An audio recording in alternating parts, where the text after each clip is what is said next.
It's beginning to become a tradition. If it's January, Maximum Lawyer is heading to Scottsdale to mastermind.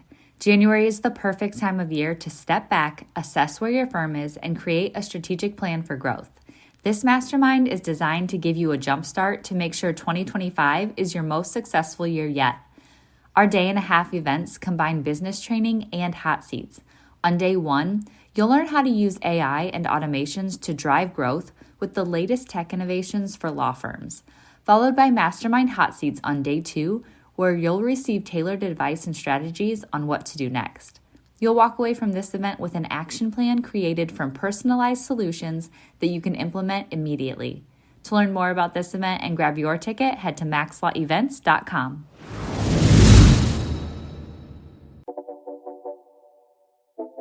This is Maximum Lawyer with your host, Tyson Mutrix.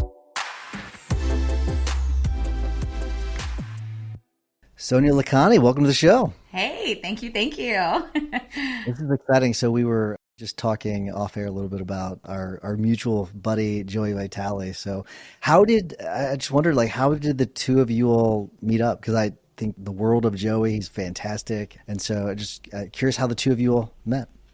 Joey's probably one of my favorite people in the trademark world. I mean, we go way back, and it's actually hard for me to remember exactly how we connected initially, but I feel like I remember it being somewhere through this Facebook group that I started years ago for trademark attorneys. And so I invited, anyone that I knew, and then I was invite others. And so I think he ended up in the group and started following what I was doing, and we just started chit-chatting. And then I was in Chicago, I think the following year, which again was years ago, but for that year's ABA Tech Show.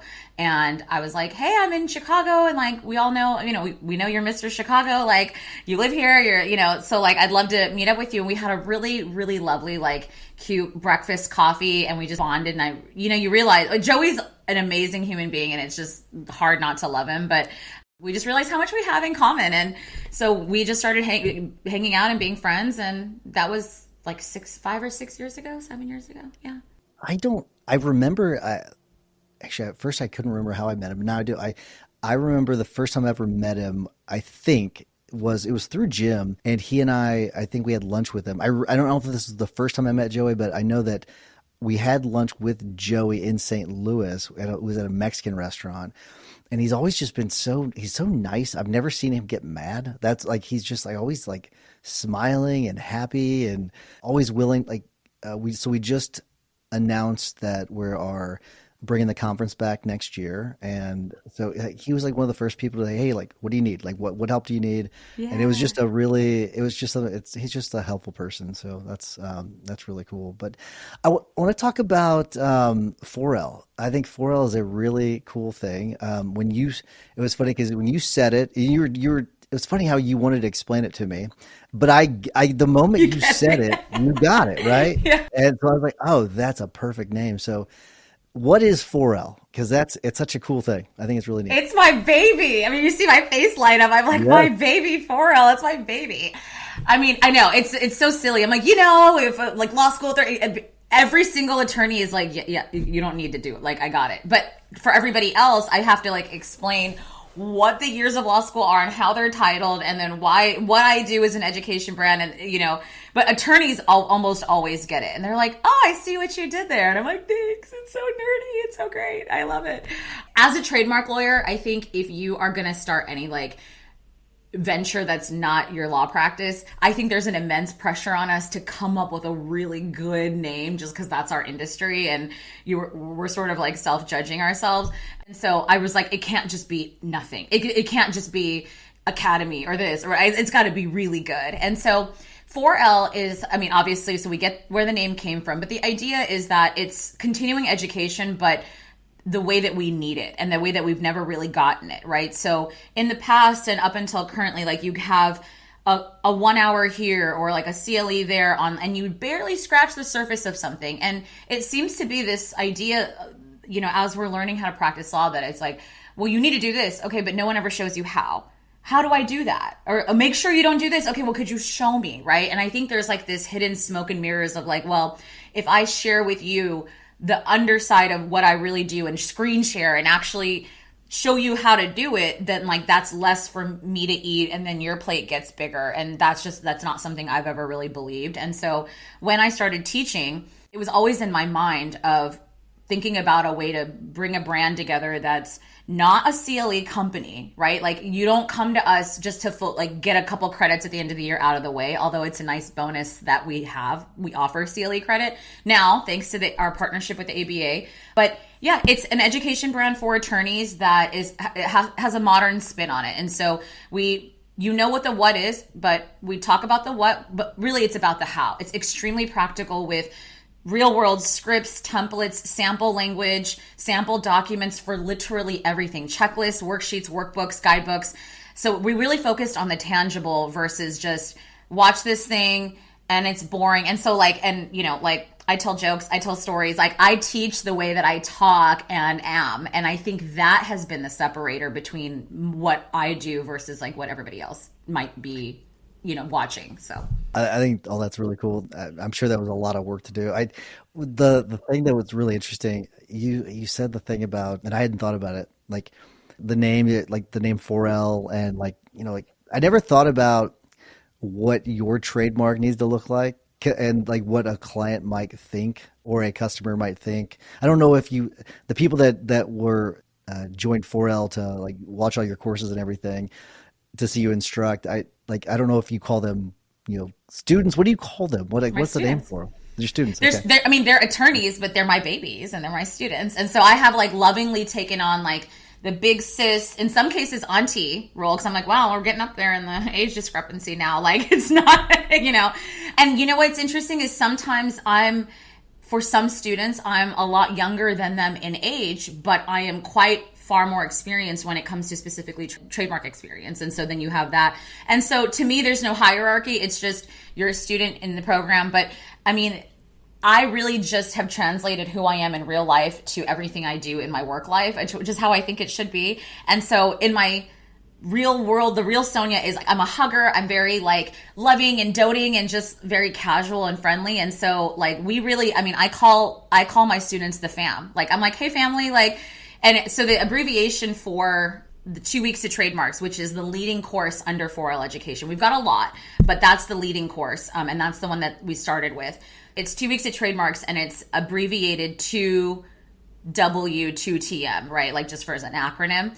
And so whenever I write, I'm like, hey TM fam, because that's how I see us. And so I think that's how my students have started to think about it. And so it's kind of like when you walk into the Pharrell world, you drop the attorney, you drop the we can relax your shoulders and you could just get a warm hug and like a cup of hot chocolate and just like sit back and be like, oh, okay, it's not so bad out there, So yeah, that's really the idea behind the brand is that the attorneys are my students, but we're also colleagues and serious when we need to be. So we can also be a pretty judgmental bunch, and so I think I like that you had thought through and it seems like such an obvious thing in hindsight maybe, but I'm glad that you thought through the whole I'm going to be judged by my students. They're going to want to see that I've got my trademark game on point.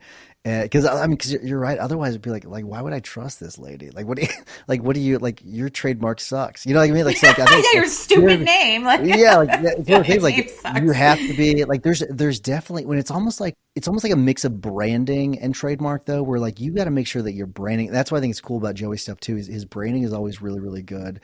But same thing. I think that almost people view trademark as branding in a way so you have to make sure your branding is good too, which is another hurdle that you almost have to get past.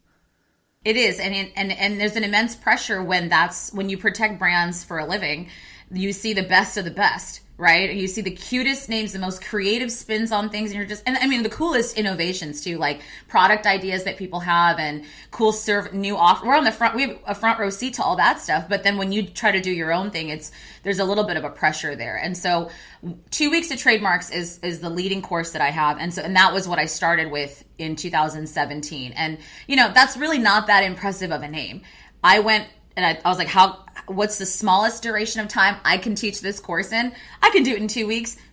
I like a little alliteration, and that was that. But really, it's a pretty descriptive name, and in the trademark world, we don't really like descriptive terminology, right? Like, we don't want your name to describe what you do, but that's like what every entrepreneur wants. Why is that? I want to, like, because it's interesting. So whenever I was in more like in business school, I had a like the marketing was. They always talked about how you want a name that says what you do, and that flies in the face of what you just said. So I know. Why is that? This is like our kryptonite. This is the dichotomy. It's just like we're stuck. Like, this is the world we live in of like the tussle, because yeah, of course you want your name to suggest what you do, but the law instructs us otherwise. The USPTO, just by definition and by their examination procedure, the Lanham Act, which is where the federal trademark law comes from, like all of the statutory, they don't like descriptive names. They're not registrable. And the idea, I mean, so you have the legalese side of it. It's like, oh, okay, it just doesn't fit the statutory. Okay, great. But like in real world, what that means is they don't want me to open up, a shop that's called New York Pizza if that's the type of pizza I sell. Now, as a business owner, I want everybody to know that that's what I sell, right? Because like, you come here for not Chicago style pizza, but New York style pizza. But there's under trademark law, they're like, well, that's so generic and descriptive that like it literally is the thing that you do. And so anybody should be able to say that they're New York pizza. So instead of, it would be like Uber saying ride sharing service. And it's like, no, you got to come up with a name for it, even though that's what you do. Whereas I bet you Uber really would have loved to just call themselves rideshare, but you can't, because, and it's like the happy birthday song in a way. Everyone should be able to use it, so no one owns it, Yeah.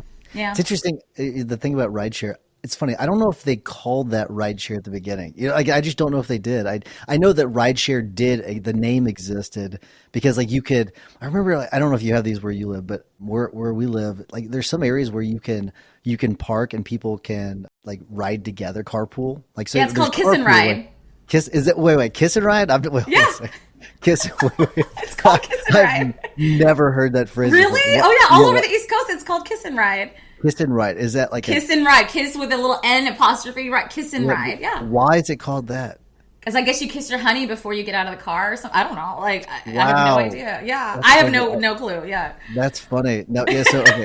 It's called carpooling, but it's also like, I've seen it like ride sharing. So I don't know if it was used. I really want to go back and look and see like if Uber, if they actually used that phrasing early on. Cause I feel like that didn't really become a mainstream term until later on. I don't know. I wonder. Yeah, you're right. I don't remember it being popular back then either until way later. And so, you have to pick a catchy name, and then you've got to throw marketing and branding and advertising and colors and all behind it so that now people know it to be what it is. So Starbucks, right, has nothing to do with coffee, doesn't indicate anything, but if you see that green umbrella and that block lettering from far away, right? I mean, I'm sure you can tell this is a Starbucks cup without, it doesn't even say Starbucks anymore.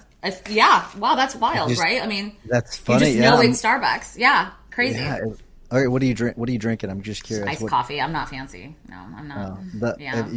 For anyone that's never had the brown sugar oat milkshake and espresso, is that really? It's really is that good. Your jam?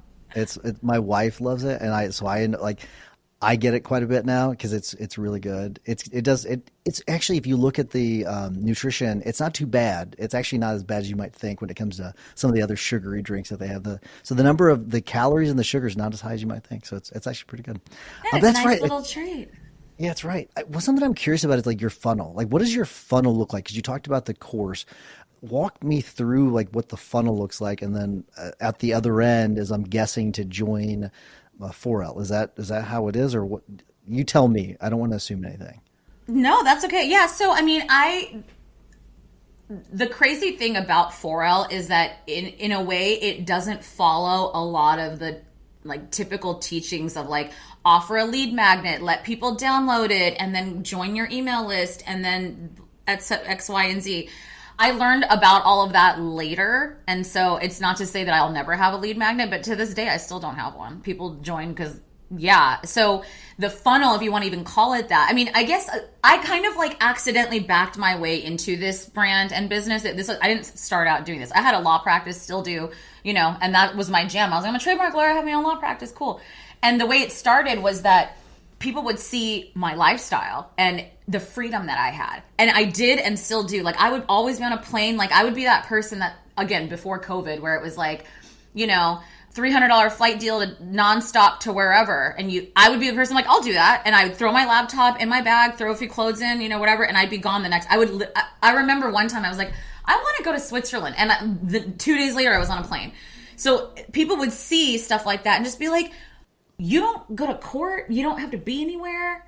Like, do you have like rich parents? I'm like, no, far from the case, like the opposite. So people would start asking, and in lawyering, right? It's like, it comes down to your practice area. It's all like medicine in a sense, right? It's like your field within the field is going to dictate your lifestyle and autonomy and freedom. So if you think about medicine, that's an analogy I love, because like doctors and lawyers are always in the same conversation, but they do things so differently over there. So if you're an OBGYN, your lifestyle is going to be like 2 a.m. roll call, like, patient goes into labor, you got a beeper, right? Like very different than, let's say, radiology, where you have an appointment, it's at 2 p.m., goodbye, like we're done it and we're by, right?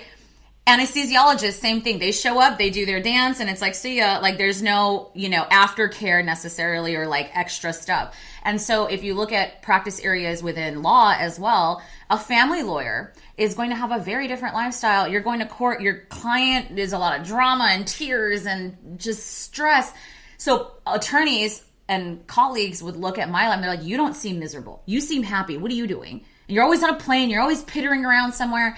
And so that's how it started. And so when I talk about, or when we ask about like a funnel and how I backed into it, I was like, well, I'm just living my life. People are asking questions about what I do. And I'm like, well, I practice trademarks, the best area in the world, like hands down, right? It's paperless, electronic. You can practice it from anywhere. You can take clients nationwide, no matter what bar you're in. You can physically be in the Bahamas, globally, literally anywhere. And as long as you have Wi-Fi, because it's all electronic filings.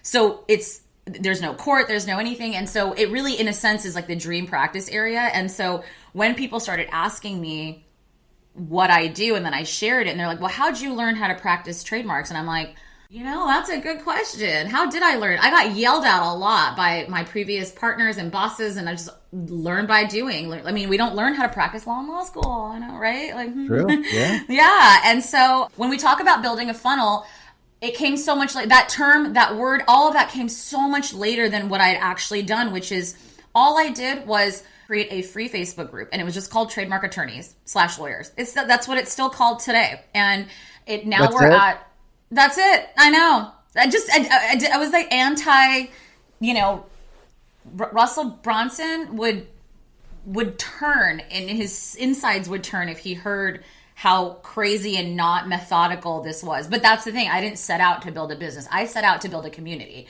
That's what I wanted. Is I wanted to share what I was doing, and I wanted to meet other trademark attorneys. And I just remember how hard it was to feel like I had somebody that I could message or call or ask something, instead of admitting to a client or to the partner that like I didn't know it, right? And so community is so important when you're by yourself, because you don't have that person down the hall, so to speak, to go duck in and ask questions. So the funnel is that I have a huge Facebook group. It's called Trademark Attorneys / Lawyers. And that's the TM fam. And so we started building that, and people join that. That's really how they come in, or they'll start following me on Instagram. I'm Trademark Lawyer Lady. So no matter how you spin it, it's just trademarking every which direction. And the conversations just start. And now I'm not, and it's still not really a funnel if you want to think about it. People join the group. They see how supportive and collaborative it is. And then I host like monthly free trainings and CLEs and education and stuff, and like a Zoom happy hour. Like it started during the pandemic, where I'm like, we're all sitting at home anyway. Join me at 5:00 Eastern, and let's have a little beverage, a coffee, a tea, and chit chat. And I still do that once a month for free. Anyone can come and hang out, ask questions, do whatever. So that's the funnel, if you want to even call it that, but it's not. It's still, to this day, is a community that really is so supportive of the people that are in it. It's really great. Yeah.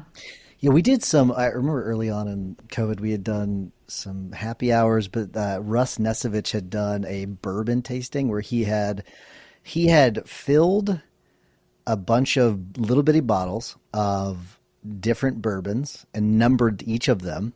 and then shipped them out to us. Like it was like people all over the country. It was the coolest thing. And then we went through and did a bourbon tasting. It was such a cool, maybe the coolest thing I did virtually during all of that. It was such a cool thing. So it's hard to, but it really is like with us, you're right about the community. That's what I love about the guild so much, is that you've got, like when you're running a law firm or you're running like a company or anything, it's a very lonely position. Even no matter what the size of the company is, it's a very lonely position sometimes, because a lot of the decisions fall on you. You, like, the direction of the firm or the company, it's dependent on you, right? It's nice to be able to bounce off ideas off other people, or get new ideas. Like whenever, like legal's changed quite a bit since I've started practicing. So in 14 years, like the shift in the practice in general it's made a massive shift. And I think with AI, we're going to see an even more rapid shift over the next 5 years, quite a bit. It's going to be a very drastic change, I think we're going to see. So I think that like having that community to kind of go to is really necessary. So I think it's cool. I think it's good that you're doing that. I want to shift gears a little bit, because like there's a lot of things you were saying there and I want to get to, but I want to go back to something about the partnership with the ABA. And I was curious, like how that works, how that started, because I think that's a pretty cool thing. I'm sure that a lot of people in different practice areas, they're not necessarily, in the ABA or don't do a whole lot with the ABA, but they at least know what the ABA is. So I am curious how that started and what does that look like? Yeah. So, I mean, from the beginning, once I realized that there was a passion for me to teach and that there was material that people were interested in learning from me, I was like, oh, like we're heading in a direction of a course and courses and trainings. And I'm like, oh, okay. So this is becoming a thing. And, it's not just chit chat. And, I started all of this right around the time that like coaching and masterminds and all this stuff were making their way into legal, right? They've always been a thing, but they were making their way into legal, where it was becoming more and more common to do it, right? And legal were always a little bit of a late adopter to other things that other businesses are doing, other industries. And so from the beginning, it was always in my mind that if you're going to do this, it's not going to be, what everyone is assuming it is, or this like cute little like, oh my gosh, we're just going to like coach and chit chat and, like circle and talk, because I felt like I had been disappointed by programs I'd been part of. And so they were all just like fluff and you don't really learn anything. You don't really take away anything. And that each piece that you're a part of was just enough to get you and then to buy into the next level, and then more after that and more after that. And it's like, no, that was not what I wanted to do. And so the legitimacy of what I teach, because it's substantive law, it's literally how to practice trademark law as an attorney from the beginning, how to have the client conversation, how to do a consultation, how to run a trademark search, how to deal with all the application stuff. What do you do when there's problems? So it's so substantive that CLE credit was always at the top of my list. Once I realized that there was a proven concept here, that I had a knack for teaching, that my students were enjoying my material and they were getting results from my course, right? Because that's another thing too, is that results is huge. Is like, you can't just be like, oh yeah, I learned something cool. But it's like, no, I took what you taught me and monetized it. And now my law practice has higher revenue, to the tune of my first 50K month, my first 100K month, because of what you, Sonia, taught me in this course. And it's all substantive law, right? It's not like a get rich quick scheme. And so CLE was always at the top of my list, but it's also a huge animal. It's like the equivalent of Mount Everest to be climbing. I mean, because it's great for just your state. That's pretty easy to do. Your home bar, easy. You phone them and say, hey, I'm doing this. Great. You're one of our own. This is what you do. And you can share that, yeah, you can get a couple credits in this one state. Great. That's great if you're in that state. But like, again, and if you think about the appeal of trademarks, is that you can be anywhere, your clients can be anywhere. So I am really on like a national level in a sense. I'm on a global level because anybody could be anywhere who wants to learn trademarks. So that was always big for me. I looked into CLE, and every time I tried, I would Google it and look at it, and I'm like, oh God. And it's like, California has all these rules and forms and whatever. And then, of course, it's different than New York, and neither of them are similar to Ohio or Illinois or Texas. And everyone has different rules and required credits and what you can get credit for and the number. And I'm like, every time I try to do it, it was so daunting. And then I would just close the computer and do something else because that's who I am. And I'm like, oh God. But I'm also not a quitter. So it's tough. I want what I want, but I also get overwhelmed by like the process. But that doesn't mean you just keep trying to attack it from different directions. I'm like, okay, what if we think about it this way? What if we think about it this way? And time went on, and I don't remember exactly how I got connected with them, but it was around the time, like 1 to 2 years ago, that they were introducing an accreditation service that I guess an accreditation assistance service, because it's very important. They're very clear, and I want to translate that clarity, that they're not an accrediting body. The American Bar Association, the ABA, is not an accrediting body. They are sort of there to help, right? They're there to provide assistance with the accreditation process, but they're not approving anything because that's up to it's a state regulatory situation. So once they rolled out this accreditation service, and then they obviously have a process of looking at what you're doing and what you offer. And one thing led to another. And, I knew my material would qualify, but it was just a matter of getting it in the right hands. And so once we became connected and we had that partnership, that's been a godsend, because now they're the intermediary of, okay, Ohio needs this will be totally fine in the following states, but if you want Nebraska, it's a this or blah, blah, blah. And they just, so it's the team I always wanted. And so once we got there, it was so fast. And now we're accredited in almost every state, which is so insane, because it's like the course is like 30 to 40 something hours or more of material, and almost 30 of those hours, 28 to 30 of those hours are CLE hours. I mean, especially if you're in a rollover state, which my home bar is Georgia. I'm not from Georgia, but I went to Emory and started my career there, and Atlanta is like my second home, basically. So Georgia's my home bar. They let us roll over credits, so I just keep rolling. So if you're in a rollover state, it's even better. But yeah, to get from nothing to here now, 7, 8 years later is really awesome. Yeah, Missouri is a rollover state. It's great. It's easy for you now with the ABA. Missouri's always been pretty easy. Like, I remember early on. But now that they have somewhere you just submit it on the website. Used to, like, you would email them, if I remember correctly, and like you'd get a response within like 30 minutes sometimes, approved. But they started this online system where you submit or CLE credit, and it comes back pretty quickly. I mean, I'd say at most a day. And it is, some states are easy, some states not so much, because we've done that with Max LawCon. We've gotten CLE credits before, and it was a real pain in the butt. So having something like the ABA to have that as like that intermediary, that's a pretty big deal. It is. It was a game changer for sure. So I want to ask you about, it seems like there have been probably 3 main areas where people have been sort of flooding to from other practice areas. And I want to get your thoughts on it. I feel like people have been flooding to personal injury quite a bit.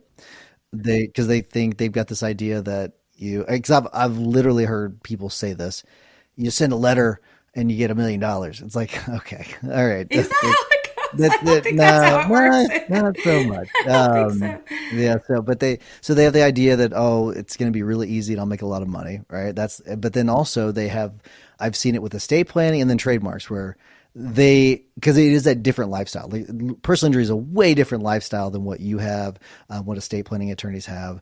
There is, like, a lot of the estate planning attorneys, they've got the probate side of things. Many of them, not all of them, but many of them do. So that part is more like injury, in that you've got the litigation component of it. But if you're just doing strictly estate planning and you're strictly doing trademark, that's a different lifestyle, like you're talking about. You can kind of do that from anywhere, especially with trademark, because that's something where it's a national thing. You're not confined to a state. So I'm just wondering, are there other reasons, like, why, I guess generally, why do you think that the legal profession has seemed to sort of flood to those areas specifically? I wonder, because maybe there's something else I'm not missing, but to me, it's like, okay, lifestyle for the estate planning and the trademarks. And then, people think that it's easy money on the PI side. So I wonder what your thoughts were on those, though. Yeah, you're right. I mean, I think we're in a season where people are realizing they have options, right? Like, and if you think, and I get how we got here, because if you think about just when you're in law school, you are essentially, at the time that, I'm a class of 2010. So I'm coming on year 15 at this point. And so it's changed a lot. But at that time, if you think about it, you're told and kind of taught, hey, big law or bust, right? Small law, working for yourself, medium-sized law firm lawyering is like not really presented as an option. Now things are evolving, but we're in a season where people are reevaluating their options because you're no longer confined to just the job you got. The first job you got is essentially the practice area that you're stuck with. And for a lot of people, it wasn't a choice. If you ask a lot of people, and you have interviewed so many attorneys, so you could probably speak on this more than me, but like, if you ask an attorney, well, how did you get in your practice area? Well, I graduated from law school, I got a job, and it just happened to be at this firm. And the work that was given to me, for very few attorneys, is it this, I set out to practice this area. This is what I was interested. I went to school to be a public defender, and that's what I do, right? The rest of us, it was just you fell into it. And again, it's unlike the medical profession where they have a way to sample all the different lifestyles and practices. They have rotations. You spend 6 to 8 weeks shadowing within OBGYN and anesthesia and radiology and cardiology, and you do all the different ones and you get to make the choice. We don't have that. And so I think the reason we're seeing this mass reevaluation is because the rubber has met the road, right? People are exhausted. They're burned out. Attorneys have an all-time level of stress. And I think with the world becoming so digitized and social media, you never get to take a break now. And so you're always on. And if you're always on in a field that's high stress, well, then you're just always stressed out. That there used to be boundaries. So it's the intersection of people getting burned out because the world is so digitized. There's no more boundaries. Social media has taken everything to another level, and people are exhausted and burned out, and they're realizing they have other options. And I call trademarks the best kept secret because it is. I mean, you can thank me now for a lot of people knowing about it because I just won't shut up. Like, I really is such a loudmouth. And a lot of people have actually, speaking of criticism, have been like, would you just like, you're creating a bunch of competitors. And I'm like, that's, no one wins with a scarcity mindset, like that's not very abundance mindset of you to think that way. There's plenty of work to go around. Trademarks is an incredibly lucrative field. It's tied to entrepreneurship and new businesses, which we're only increasing the amount of entrepreneurs in this country. So that's not an issue, but I think that's why we're seeing a reevaluation of fields, and people are flocking to fields that offer just a little less stress, more flexibility, more autonomy, right? People are having kids, they're having their second or third kid, and it starts to become a thing where you're like, I'm not saying I just want money to get printed overnight, I mean, maybe some people are like after easy money, but I think most people just want to be able to work a little bit more on their terms and have a little more autonomy rather than a court saying, hey, you have to be here at 8 a.m. Well, then your morning starts at 6 by the time you wake up and get there, and traffic and parking and the security for the front of the courthouse. And it's the mental of it too, is that I think I talk to a lot of attorneys that are coming from high stress areas, but like typically just litigation. And that's just by nature a very combative, adversarial way to live, right? You're constantly worried about being right, and your mind doesn't get to take a break. And trademarks is just like super chill. It's just very chill. It's happy law.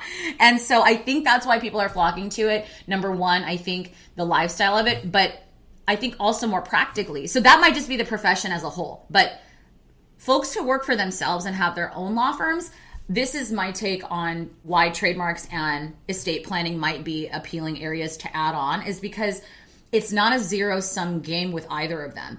And what I mean by that is that a lot of people do just commit down to only trademarks. And you can build an extremely lucrative practice just doing that. I did it, right? Like a lot of people only do trademarks. But it doesn't cost you anything aside from knowing how to do it. It doesn't cost you anything monthly to be able to offer that. And so it's kind of like reviewing a contract if that was part of your service offerings. Like if someone said, hey, Tyson, I want to hire you to review a contract. And then the next month, nobody hires you to do that. You've not had any overhead or anything that you're on the hook for. It's like, offer it, great. It's extra revenue. If you don't, it's not, aside from the knowledge and the investment into learning it, which my course is just one very good way to do that. But like aside from the investment into like a tuition of that, right? But aside from that, it doesn't cost you anything to offer it. Same with estate planning, right? Now, when you get into it more, obviously there's tools and software that make it easier to scale and continue building. But by then you have enough clients to warrant and justify those costs. So that's what makes it, I think, super appealing, is that there's not this like ongoing startup overhead to be able to offer these two areas. If you have a firm, then you probably have the basics anyway, which is like document management, email, a website. That's all you really need. And so it's the barrier to entry is, aside from making sure you know how to do it, which is important. People gloss over that, but like aside from that, there's not a big buy-in. And so I think that's the second really big reason why those two areas are like becoming more popular. Yeah. So you were talking about the scarcity mindset. Early on, there was that people would reach out like, why are you sharing all these things? Like, aren't you scared that people are gonna you're gonna create all these competitors? And I agree with you. The whole idea of like the scarcity mindset, it doesn't help anybody. Like, there is plenty of business for everybody. Everybody that I talk to, especially on the injury side, whether you're defense or plaintiff side, there is plenty of work to do. There is more than enough work to do. So like that's not really a concern. You mentioned like always being on. So I pulled up I'm on the ABA website, and I'm not going to use the word because of I think on YouTube we'll be moved down in the ranking. So I'm not going to use the word, but the issue that's what happened with the stress and it comes to the lawyers and everything. I'm kind of looking at this. I want to see if maybe we're having issues, if maybe the issues are increasing with stress. I'm gonna go ahead and use the word because people know what I'm talking about. They're listening. So like when it comes to suicide rates, I wanted to see what it was per year. And because like if you look at it, it's 8.8% is thoughts about suicide for lawyers versus 4.3% for all adults. And I'd love to see a chart where it shows year by year. So it looks like men 9.1%, women 7.8%. And then, oh, wow, here's the question. My time as a lawyer has been detrimental to my mental health. And lawyers who thought about suicide, 68.3%. And then lawyers who have not thought about suicide, 27.3%. That is a really scary number. That is really a terrifying number. Wow. That is, and I wonder, and I'm not going to pull it up right now, but I do wonder if that has gone up over time or if it's gone down over time. That's a really scary thing. And it is true. I think about being on all the time is very, very true. I've tried to limit my social media usage. It's very tough though, because it's tied into your business, right? So you have to be on it. And I know Becca had found a few different platforms for me. Whenever I go on, it hides your feed, which is a pretty cool feature. Like the feed is the thing that I think gets a lot of people. Notifications, feed, turning all those things off. But that is something that's really, really tough. As I'm glad you brought that up, because I do think that that's something that I'm so thrown by that number. That number is so scary to me. You know what I mean? I can't believe that. Would you have thought it was going to be that high? I didn't know the exact number.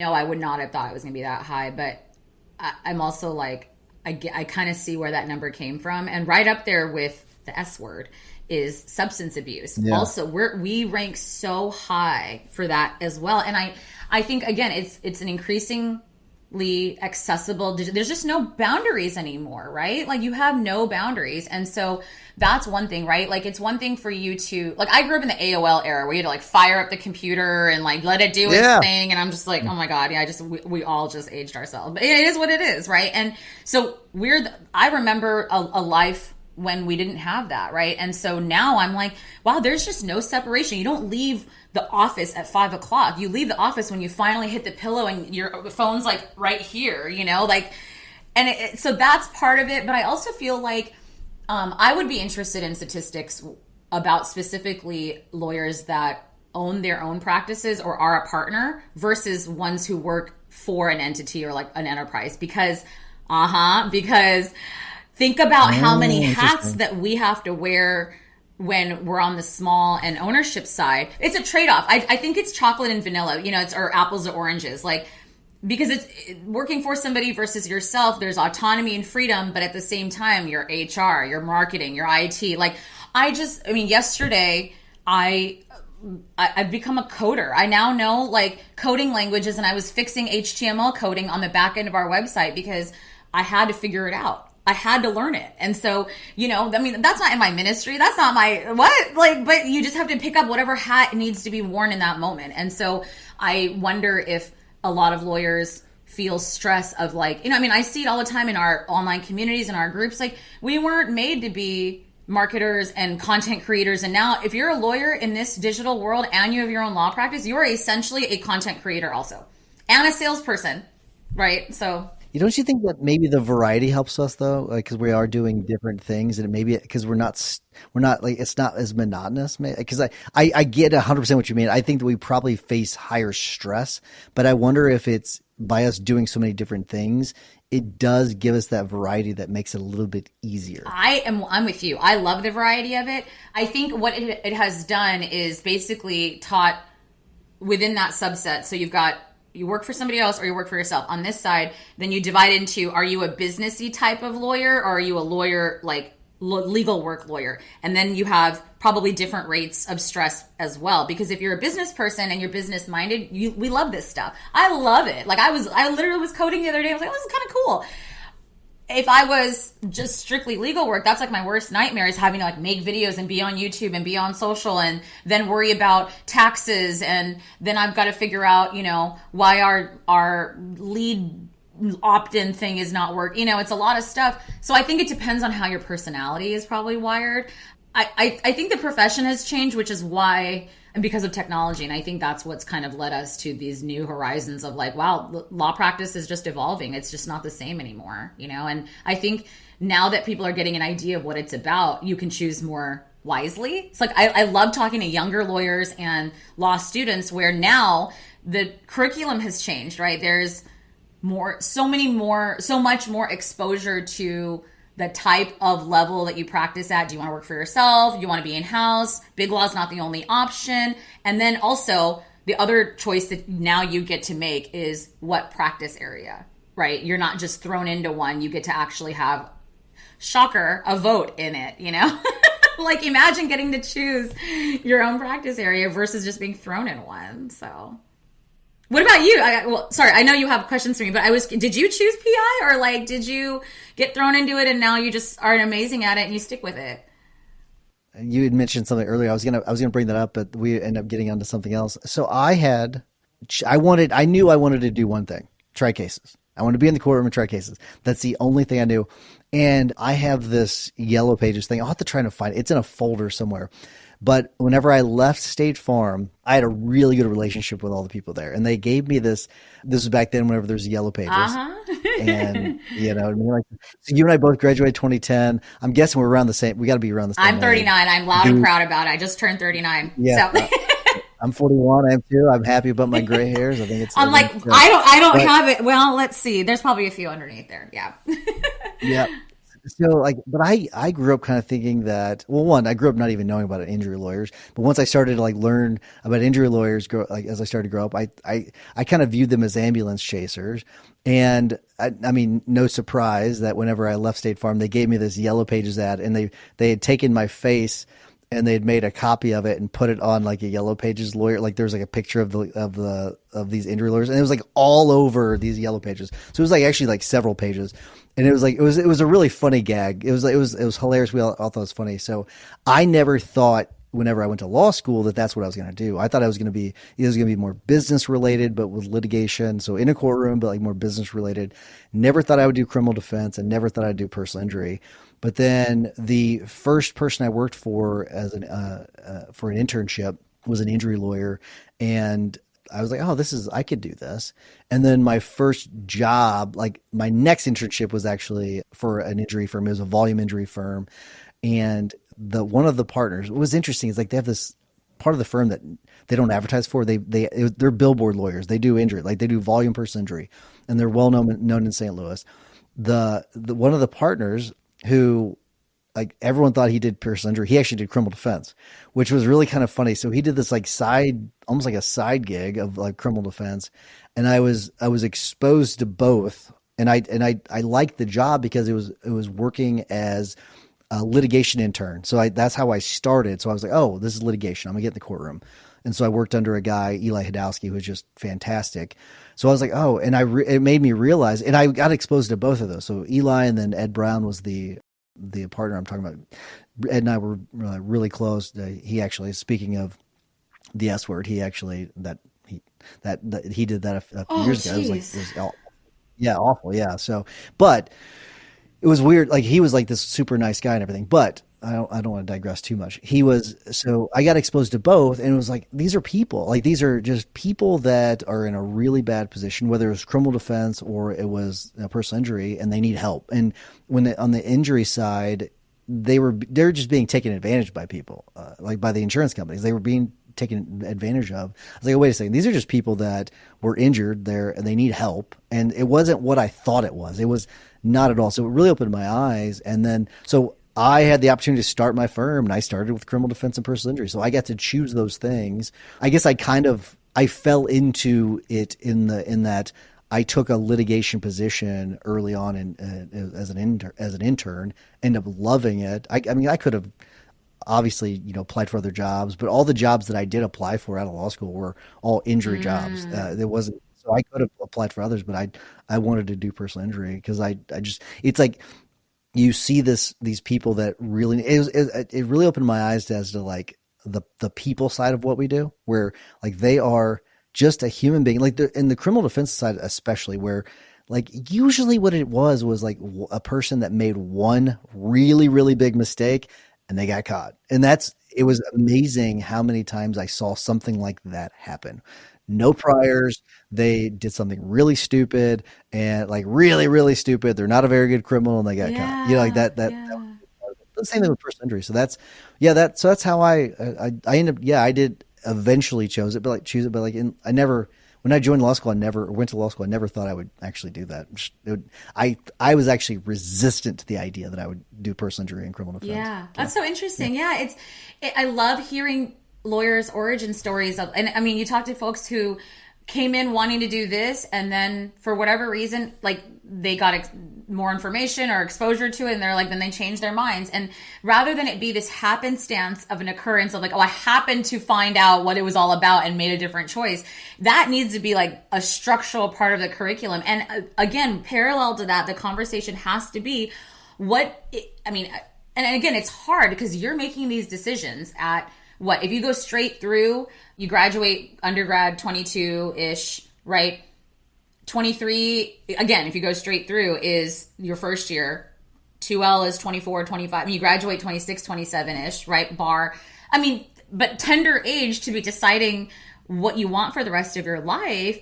But that's when you have to ask the questions of like, well, aside from practice area that you're interested in and like what material speaks to you and that you want to do and who do you want to serve? It's also like, how do you see your life being? Do you want to live in a small town? Well, guess what? That's going to look really, you should probably, that needs to be the parallel discussion next to what practice area you're going to do. So for example, if you want to do entertainment law, that's big city, New York, LA, celebrities, music, right? Entertainment. Well, if you want to, take over your parents' farm in a small rural town, because that's the life you were wanting to have, that's not going to fit, right? So, and again, this conversation is now more open than ever, thankfully, but it really needs to be more structured. And I think, thank goodness we have more autonomy now, but it's by happenstance. Yeah. So to that point, I got some really good advice early on because we thought we wanted to live in St. Louis, and we did initially, but it was go to a law school where you want to live. And I thought that was really good advice. And because you think about so you went to Emory, so you were like if you wanted to live in Georgia, that'd be a good place to go. And because I know a lot of firms. So the firm that I worked for out of law school, they only hired SLU law grads. They didn't hire WashU grads. So Washington University, which is in St. Louis, it's a very nice, prestigious law school, but that firm and many firms in St. Louis, I've spoken to many firms that they only hire SLU grads. Wow, how interesting. So you, but it's also like you get to learn about that city. As long as you're, depending on the law school, maybe you'll get to meet some of the judges, some of the local attorneys, and the people that especially if you're going to start your own practice, your law school classmates are going to be your referral partners. They're going to be the ones that are going to be you're going to be connecting with on a regular basis. They're going to be your peer group. The people that you go and you have a rough week and you go and you have drinks after work, like those. So that's why I think it's great advice that I got, and I always try to pass it along to anyone else that I talk to, because it's such it's a very, like, think about what you did, like how much, and you're doing trademarks. So I think, and it's more of a national thing, but like it could have been easy to go from Emory. And where did you grow up? Southern California. Maybe my question. Okay, so you actually grew up there. But imagine if you went to Emory, and then let's say you moved to, let's say, like Southern Florida. Like, think about how hard it would be not having any peer group. You don't really know many people. You're starting a new practice area. You're having to try to generate, like, that's not an easy thing to do. No, and again, you have to be really comfortable with going to lunch with people you don't know that well and walking into a room of like, okay, I bought a ticket to be here, but I don't know anybody, to network. And it's like, that's a whole skill, right? All we heard in law school was to network. And I remember grappling with that, to be like, I truly enjoy meeting new people. And I'm absolutely a people person. So like, it wasn't an issue for me, but I still remember it being a very much like okay, everyone says network all the time, but like, how? What do you mean by that? And again, we had to figure out what that means. I had to essentially teach myself to say, okay, well, when you talk to somebody, again, aging ourselves, QR codes were what back then? But like, make sure you get a card, and make sure, make sure you bring something home. And, then I taught myself, oh, you know what? Like, every so often, once I have enough, I would like jot down on the back, like, how I met them, or, introduced to me by so-and-so. And then I would go home and be like, oh, it was so nice meeting you through Tyson and da-da-da, blah, blah, blah. I had to teach myself all those little, like, how to do it, right? So again, now times have changed and we're getting more around that, but we've always known what to do. It's the how, that's the hard part, which that's what needs to be taught. Yeah, I've always been a little bit jealous. I hate using this word. I've always been a little jealous of like people that have grown up in households that are taught like little bitty things like that are like, make sure, and I'll use this as an example. I was taught to do this, but like, if someone gives you a gift, you send them a thank you card. Handwritten. But there's like all these other, handwritten, like all these little bitty things that are like, that you don't always get in some childhood and all that, for a variety of different reasons. But like, you see some people like, man, they were so on point with this little bitty thing there and that little bitty thing there, like sending that nice little gift because they had this work anniversary. Like, these are things like you kind of have to learn as time goes by. I want to read a quote that you had made on a podcast. So I want to get to a couple of let's do it before we wrap up. So you said, entrepreneurship isn't for everyone. It requires a comfort with uncertainty and a willingness to embrace the chaos that comes with running a business. So I want you to talk a little bit about that. Give me some more on that. Yeah. I mean, you're either wired to thrive in it or not. I'm sure it pulls in other tangential issues of like ADHD, you thrive in chaos, probably childhood trauma, not to gloss over that, because it's a very serious issue, of which, like, I can actually, on a serious note, relate very much to. So, I think it pulls in your wiring as a person, but you're either comfortable and capable in the chaos of things changing from minute to minute. And, and they say you shouldn't multitask, but it is actually impossible, I think, not to in this day and age, but it's also necessary. But people always say like, oh, that means you shouldn't do two things at once. Multitasking is that I fired off instructions to 2 VAs and my assistant before this podcast, so that tasks they're being done as we talk, because I know I need something done after this, but for something else. So that's multitasking. Not like, oh, I'm talking to a client while I'm talking to you and doing two things at the same time where I'm not present in either one. Like, that's not. But you do have to learn how to move puzzle pieces around to be like, okay, we're going to need that for 5 p.m. So let me make sure, Jessica does this while I'm in the podcast, so that there's a draft ready for me after I finish talking about, like, you have to be able to be comfortable with that. And if you're someone who's just like, wait, whoa, I'm overwhelmed, I'm shutting down, then I think entrepreneurship is going to become very challenging, because that's all it is just moving pieces. It's a puzzle that you are in charge of putting together, where the pieces are always changing shapes on you in the minute. And you either love it or you hate it. But I think that, it's not for everyone. I happen to really love it. I guess there's either something very wrong or right in my brain, but I love it. And I actually, if you gave me one task for the day, I would really have a problem with. Like, I would really struggle with that, because my brain can't think straight when it's just that simple. But when there's chaos to solve, I thrive. It ignites some switch, and I'm like, give me like a wrangled, tangled web of stuff, and I'll be like, here we go. This is the solution. So yeah, I do think that it's not for everybody. I fully say that. Yeah, I do. I want the neat and tidy is what I want. I don't want the tangled mess. So you can have the tangled mess. I'll send it to you. I solve problems. I solve everybody's problem. That's what I say. You know, we say it's Team Pharrell or Team Sonia. It's more so Team Sonia because the team helps me with my law practice. They help with my speaking engagements. They help with my traveling. They help with the education, the CLE, like the marketing. There's so much that goes on. So we just say Team Sonia. But yeah, I mean, I just solve problems all day. I'm like, what you got? What else? What's next? Okay, this is a solution to that. Try this. And my brain just can zoom out and figure out. Like, I don't get bogged down in the details. I'm like, no, this is the solution. And it's just in my brain, it just does something crazy. I don't know. So I want to know if you really said this. Oh, no, I probably did. Yeah.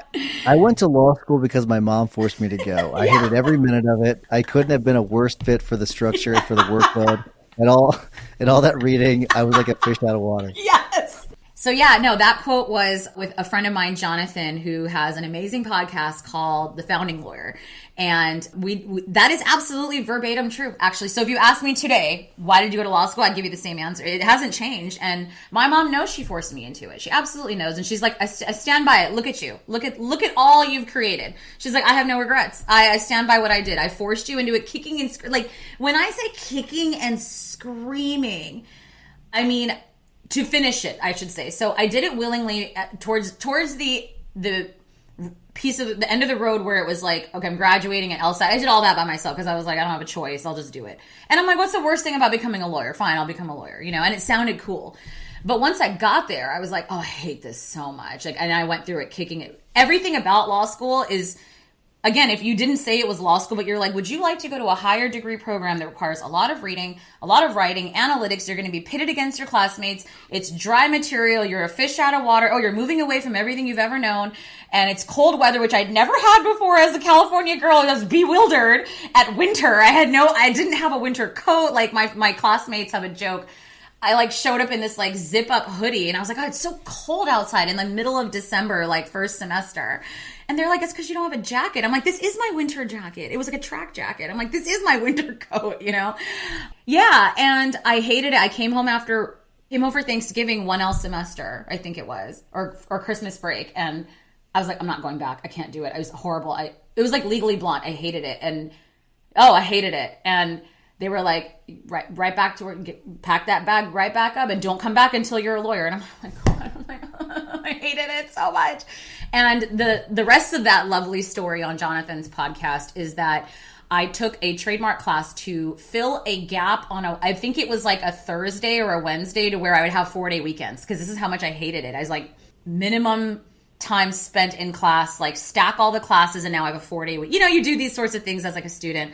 And I took trademarks with a friend of mine because it fit the time frame we wanted so that we could have 4-day weekends and fell in love with the practice and the rest is history. But Sarah Stadler, shout out to Professor Sarah Stadler, who was an adjunct, and she shared stories and it was an amazing way of teaching. And I was front row on time, which I was always late to every class. You know, when you don't want to do something, you really are terrible at it. It's true. And so I would never go ditch class or come late, come for the exam only, or all the other classes. A+, rocked it. It's the only class I think I got an A in ever. I was a C law student, bottom of my class. Truly, like, I know. It's weird to say it, but it's the truth. So. my buddy and I grew up with, he used to always say C's get degrees. So that was, is this Sarah? Yes. Is this the one you're talking about, Sarah Stadler? The legend. I got to email her. I haven't talked to her in a while. She would be probably really floored at what I've done with the field of trademarks since she left me left me to my vices. That was 2L year in 2008. So, I mean, a lot's happened since then. So I should. Yeah, you should send her this episode. I know. Because she clearly had a massive impact on you. So that's really good. So. What do you think the price for the domain 4L.com is? I own 4leducation.com. Is that or I want to know if you know what 4L.com goes for. Just 4L. No, I remember 4L being taken because that's why we have education.com. I don't know. Let's see. You got to give me a guess, and I'll tell you. 10,000? It is listed on GoDaddy for $288,888. for 4L.com. So if you ever buy that, if I ever go to 4L.com and I know that, and you have it, I'll know that you either got a really good deal or you're making so much bank that you had to get rid of some money. So, and see, my entrepreneur brain is like, I'll do it without the domain. I don't need that domain. I'm gonna be just fine with that. Like, I have 4L educate. Like, I'll circumvent it somehow and figure it out. Wow, $188,000. 288,000. Sorry, 200. Oh my goodness. Yeah, it's insane. Wow. Yes, absolutely. All right, so let's end with, I think, because there was one other quote. So we'll end with 4L, and I want to. The quote is 4L is the missing year, and so there's more to the quote, but I found that really interesting the way you put that. Is 4L is the missing year. So tell us more than what you've already told us about what that means, and then tell us what your plans are for it in the future. Because I am curious. I'm guessing you're not stopping where you are because the law's never changing. So tell us about the missing year, what that means, and then what your plans are for 4L. Yeah. So I meant it when I first birthed the idea to be, the year we should have had of what rotations are in medicine, right? To sample different practice areas and to go through an analysis of like, what do I see for myself? Do I want children? Okay, well you should probably pick accordingly law practice areas. Where do I want to live? What do I want? Do I want variety in my workday, or do I want to do the same thing every day, right? Then you should that would be like all the factors that go in. So when I first started the concept, I thought of it as, wow, a 4L year after 3L would have been the year. Now you have all your foundation, you've done some electives, and now let's try different practice areas and let's make a decision. And, that way you leave with like, you learned how to practice law, which would have been great. And you've spent some time being exposed to your different options so that you're empowered to choose rather than, sort of end up wherever you ended up. And so that's the first part of it. It turned into, though, sort of a euphemism for the rest of your legal career, because you really are never done learning. And so my students have kind of put a cute little spin on it. So it's evolved into, the missing year, but it's also like the rest of it's a stand-in for the rest of your learning. Because it's true. I mean, every time you think you know something, and then you're like, oh, well, no, I guess not. Or that changed on me, right? I mean, I know a lot of lawyers feel this way. You were just getting the hang of your own firm and all the different, and now we got AI thrown into the mix. And it's like, everything you thought you knew is no more. And it's astounding what AI can do, but it's also kind of scary. And we're learning it and trying to use it and trying to catch up with all this, and then the social media keeps changing. It was Facebook. Then first it was MySpace. We're old enough to remember those days, right? Did you have a MySpace page? Do you remember you did it? Oh, I did. It had music and everything. That was where I learned how to code. We were literally coding it would show different colors and like customized profile pages with like borders and music and stuff. Yeah. I mean, and then it was Facebook, then it was Friendster at one point. I remember the Friendster days. Yep. So I know the story about Friendster. I don't remember Friendster, but I do remember. I know the story about it, and it actually should have been the one. There were some mistakes that they made early on that like Friendster should have been the one that actually beat out Facebook. But I'm sure the founders of Friendster probably kicking themselves. I'm going to adjust that question now that we're like, because I want to, before you finish your answer, because I'm going to adjust it a little bit. Do you think that law school is too long or too short based on the whole idea of the 4L year? Or do you think it just needs to be adjusted to make sure that they're teaching the right things? Or is it something else? I think definitely a bit of the second one. I think the curriculum definitely needs some adjusting and some tweaking in terms of the requirements, I think are really important. And so, you have your core subjects, right? Like your 1L core year, which, I mean, and now we're bringing in questions of like, well, they teach that they're required because they're on the bar. Well, why is constitutional law on the bar? Like, how many of us are going to become con law lawyers? Do you even know do you personally know any constitutional law lawyers? So I fundamentally disagree with you on this. Okay. one. No, I want to hear. Yeah. because we deal with injury stuff, like with immunity and all that. We deal with Ah, constitutional law like substantially, quite a bit. okay. So it's something that we do. It actually does come up quite a bit. And You're like, I would, actually, I do. yeah, I would consider Fair. like 1983 lawyers like they do a lot of constitutional. I actually do know a guy that he just does constitutional law. So like he's like people will hire him to handle like complex con law issues from like different practice areas. So I actually do. So I do. There are some things like, for example, admin law. It was not on the Missouri bar, ended up being on the Illinois bar for me. I never took that class in law school. It's on the bar exam like once every 10 years. I didn't even go to the Barbary class, and luckily I passed the Illinois bar when I took it, and because it was on there, and I was a little worried. But other like that, like I think there's a lot of topics that you're right. I also think that they could probably even shorten law school maybe a little bit, not a whole lot, but I do think you could maybe make it 2 years. I don't know, but like I do think you're right in that they need to adjust some things that they're teaching in law school, and then also adjust what is on the bar exam. Here's a question that I'll ask you that's maybe somewhat controversial. Do you think that they should get rid of the bar exam? Ooh, I don't know.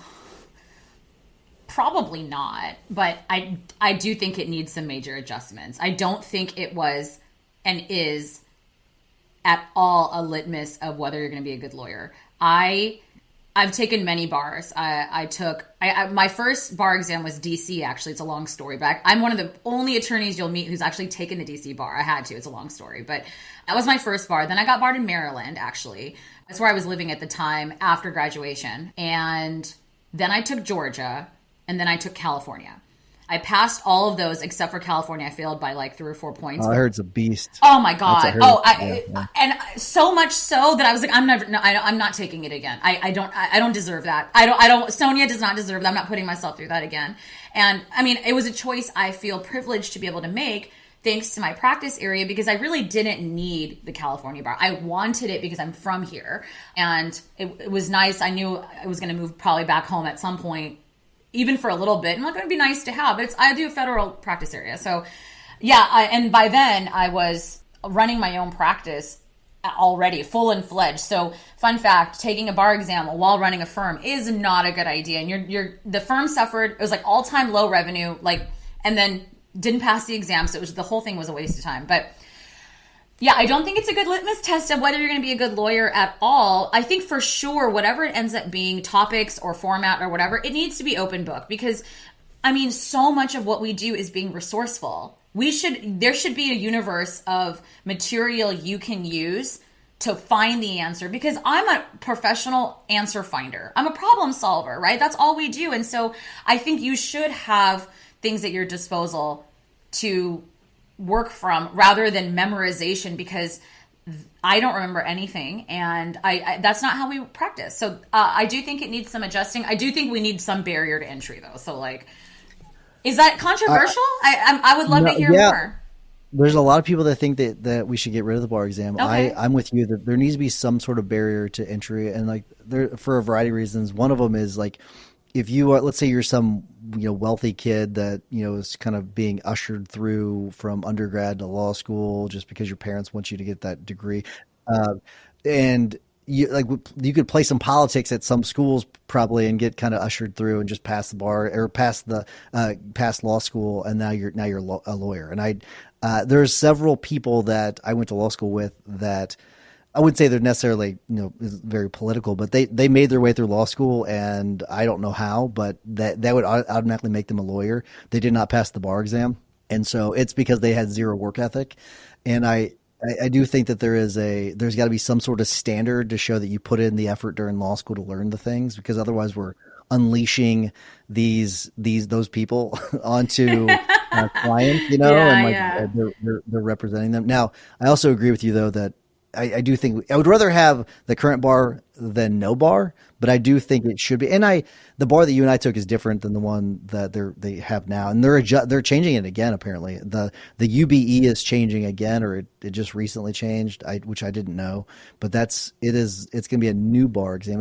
I think that they're trying to make it more more of a practical bar exam as opposed to something that was like we took, where it was a lot of it was theoretical and all that. And it is actually I know some very, very smart people. I won't mention their names, but I know very, very smart people that think we should get rid of the bar exam, which I think is absolutely crazy.